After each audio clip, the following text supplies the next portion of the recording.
All right, so here we go. We are solving some complex numbers problems. Yes, and would you start by doing number 1 with me?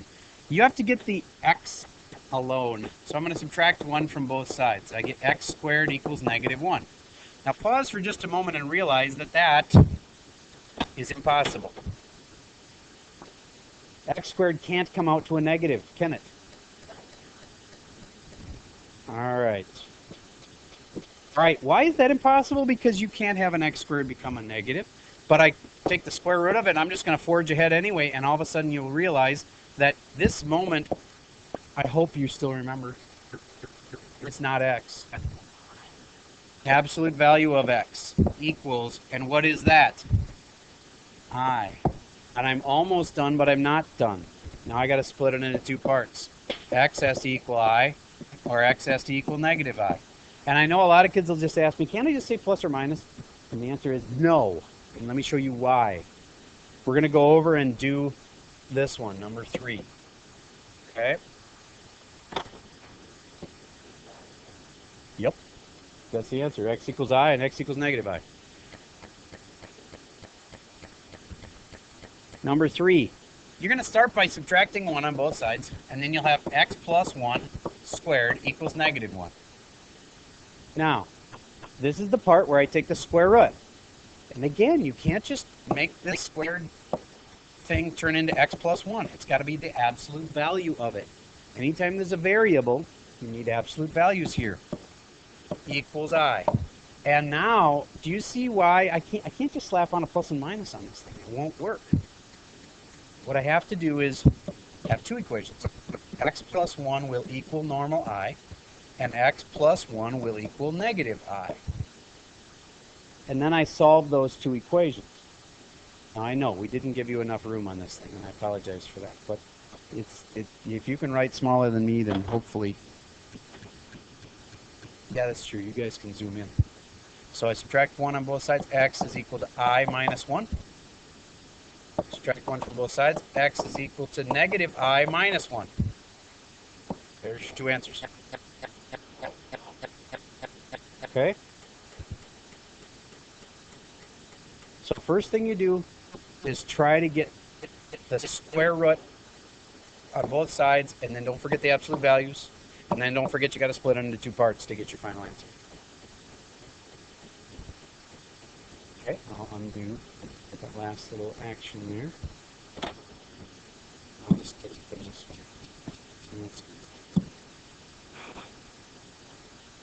All right, so bottom line is you got your two answers there.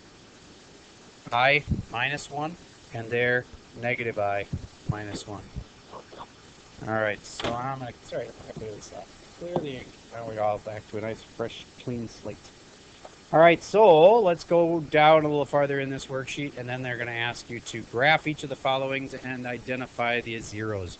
Well, this is just plain old-fashioned graph. It's graph a parabola, so I'm going to start by just graphing it this way over 2 and up 4. That's a normal parabola, right? Now I'm going to take each of those dots and do something to them. What's that 2 right there do? Stretches it. Twice as what? Tall. So I'm going to start here, and that doesn't move at all. This one was over 1 and up 1. Now I'm going to go over 1 and up 2, twice as tall as it was. This one's over 2 and up 4, and now it's going to be up 8. See how the green one is twice as tall as the red one? It's a little narrower too. That's been stretched up. And now the last step is that. Move them all where? Down 2. So your final answers I'll do in blue here. Move them all down 2. Taking the green dots and moving them down 2. There. Green ones are my answer. Sorry, the blue ones are my answer. And now it says identify the zeros. I know what the zeros are. Those are the spots where it touches, right there. Right there. So you could say x equals 1, x equals -1. Could I have done that by solving this thing? Yeah, I could have. But they're just reminding you that you can solve by graphing. Yes?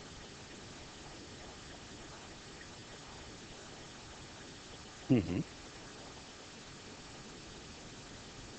Okay, I understand what you're saying, and it's okay to say the answer as x equals plus and minus 1. What I was trying to explain to you before was that when you're in the middle of solving an equation that looks like this, do you get how it would mess you up if you thought, oh, I should just write this, x plus 3 equals plus and minus 5? Do you see how that would get confusing?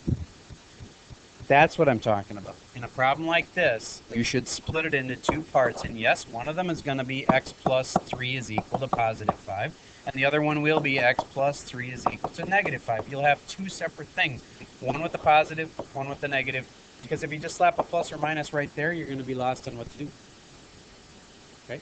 So what I'm trying to say is, not that the plus and minus sign is bad. That sign's fine. But that when you're solving an absolute value problem, you really want to split it into two separate problems. Once where there's the plus and once where there's the minus. Okay? Okay, so if the answers are identical, like 1 and negative 1, it's fine to write plus and minus 1. But when they're going to come out to different things, like this is going to come out to x equals, subtract 3 from both sides, 2, and this one's subtract 3 from both sides, x equals negative 8, obviously I couldn't have done a plus and a minus because I got two separate things. One's 2 and one's negative 8. Okay. That's all there is. I think you can handle the rest of it.